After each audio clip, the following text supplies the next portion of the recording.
My name is Cameron Buckner, and this is the Dixiecryptid podcast, also known as the What If It's True podcast, on Apple Podcasts, Google Podcasts, Spotify, wherever you get your podcast on the podcast network. I have a story today from a gentleman in Virginia. He sent me an email with a Reddit link. He said, go ahead and read this story from my Reddit.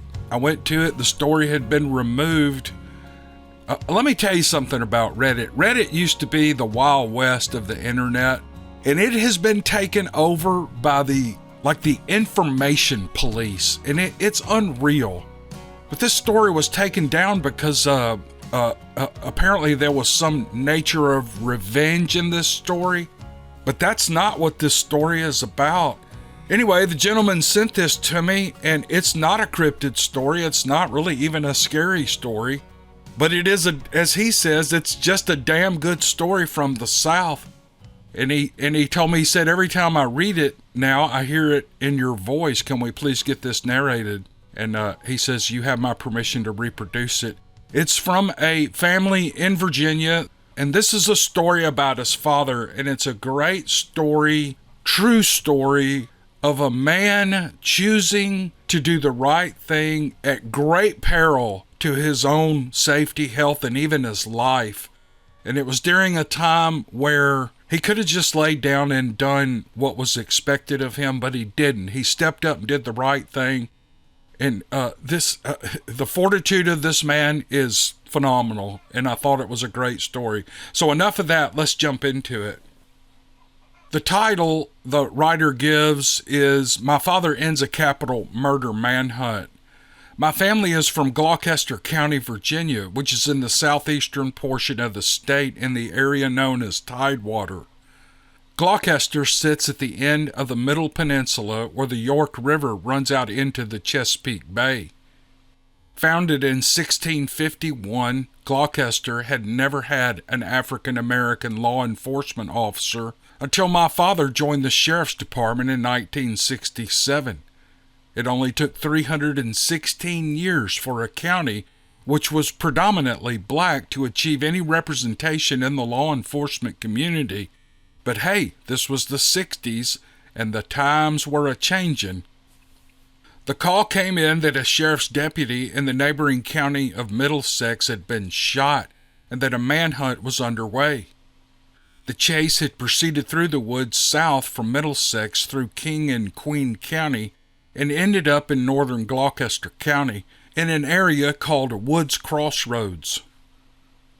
The whole force, all four of them and the sheriff, were called out to a shack in the woods where the fleeing suspect had been cornered by a pack of hounds and the two sheriff's departments that had been tracking him over 2 counties. The sheriff told my father 2 things that he needed to know on the way to the standoff. First, the sheriff who had been shot had made it out of surgery and didn't die. Therefore, there was no longer a capital murder situation. And number 2, the suspect was a black man, and my dad was going to be the one that went in and got him. My father was 25 years old at the time, just having returned from college at Temple University in Philadelphia with his new wife, my mother, and a position in our family's business, my grandfather's funeral home. He was a large man at 6'5" and 250 pounds, with a mind like a steel trap and a commanding personality. Due to his community organizing skills displayed while helping the black and white communities integrate the schools in the county peacefully during desegregation, he was asked to join the sheriff's office. This was his first manhunt and his first armed standoff. He had been on the job for less than a year. When they arrived on the scene, there were about 20 other officers there, some from Middlesex and some from King and Queen. They had brought the dogs. My dad noticed at first that these were not police-trained German shepherds. These were not even floppy-eared beagle coonhounds. These dogs were man-trackers and man-eaters, as my dad would later recall. They were large mastiffs with spiked collars and droopy jowls which covered a mouthful of angry, sharp, bone-crushing teeth, and he could tell that they were trained to track and attack black people. He knew this because when they passed through the crowd and stepped to the front so they could get a situation report from the other departments, he passed the dogs and they instantly lunged at him as though they wanted to kill him. Even though he was wearing the same dark brown shirt and light brown pants and the same trooper's hat, with a badge on its crest and a badge on his chest just like every other officer. The toothless old dog handler smiled and laughed at my father. He had never seen a black sheriff before. None of them had really, except those who may have transported prisoners from Gloucester from other neighboring jurisdictions. My father was raised on a farm and he wasn't afraid of dogs.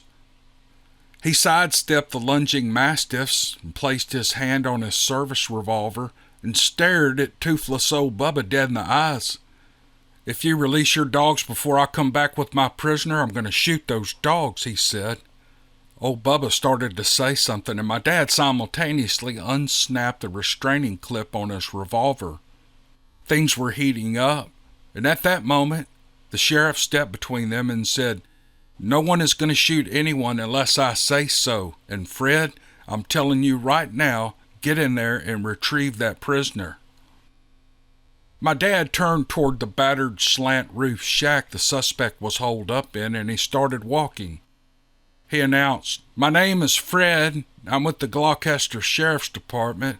I need to come in and speak with you. I'm armed, but that's as much to protect you as it is me. I'm coming in. I don't shoot." When he saw who was walking toward him, my father said the man hiding in the house didn't know whether to shit or go blind. It was like seeing a unicorn.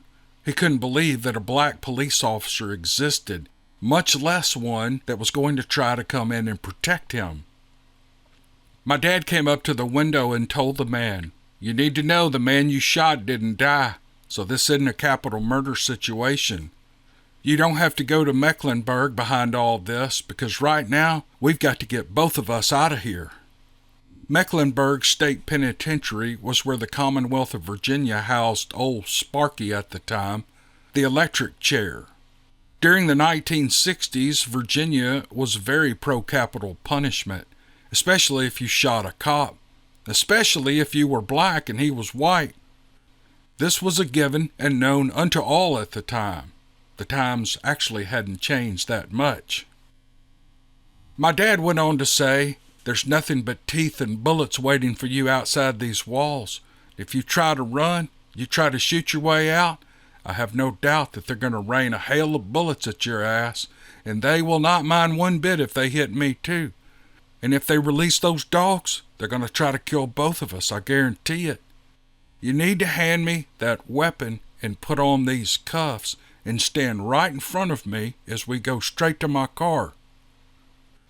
The prisoner complied, and my dad grabbed him by the arm and holding him by the cuffs and the collar with him in front and pushed him toward the car. "I'm coming out with my prisoner. Do not shoot or release the dogs," my father yelled. As they walked straight to his car, my dad could see the leering, hateful eyes of all the other officers on him and the prisoner. He couldn't tell which one they were more mad at, he recalled later. They were ready to go to town on that man that they had been chasing through the woods for hours, and now my father wouldn't let the dogs chew on him, even for a little while. Where was the justice in that? To them, this was due to get a good beating, and they all knew it. If a situation wasn't tense enough, my dad then committed an act of what you may call professional revenge, or malicious compliance, or maybe you might just think of it as a policeman honoring the Eighth Amendment prohibition against cruel and unusual punishment. He announced to the sheriff, "I'm taking him straight to lockup, boss." "Go ahead," said the sheriff, and he tore out of there with his prisoner in the back, lights flashing and siren blaring. Other cars tried to follow him, but due to the constrained space, my father was able to get out of there much faster than the crowd. The other departments couldn't wait to get their hands on this man and maybe let the dogs take a crack at him too, but my dad wasn't going to have any of that. When they reached Route 17, the main road through the county at the time, Instead of turning left to go north toward Middlesex or Queen and King, he turned right toward Yorktown. Gloucester County today has the oldest continually running courthouse in the nation. Although there is now a new modern building, the old courthouse, which stood in the center of the town square, is used once or twice a year to keep the records going. It was a tiny colonial-style jail built in the 1600s. It's hardly more than old wrought-iron colonial cages, and for that reason, unless they were going to court that day, during the 1960s, all Gloucester prisoners went either north to Saluda, Middlesex County, or south across the York River to Yorktown. Since they weren't part of the manhunt and weren't expecting him, York County Sheriff's Department didn't have anyone with an axe to grind against this defendant waiting to tune him up, as they soon would get their hands on him. So that's where my dad took him. And as part of the transfer, my dad broke out his old 110 film camera, and he took pictures of the prisoner and noted in the file that there were no bruises or broken bones on him as he was tendered into custody. He made a big show of this, and he said, so that I don't get accused of beating him up while he's in my custody. This meant that any further injuries would have to have occurred while in police custody. Game, set, and match, damn it. The prisoner remained there until trial and was later convicted of attempted murder and given life in prison. However, he did not get the electric chair and he did not get eaten by vicious dogs while in police custody. Because as my dad said, son, he shot the sheriff, but he did not shoot the deputy.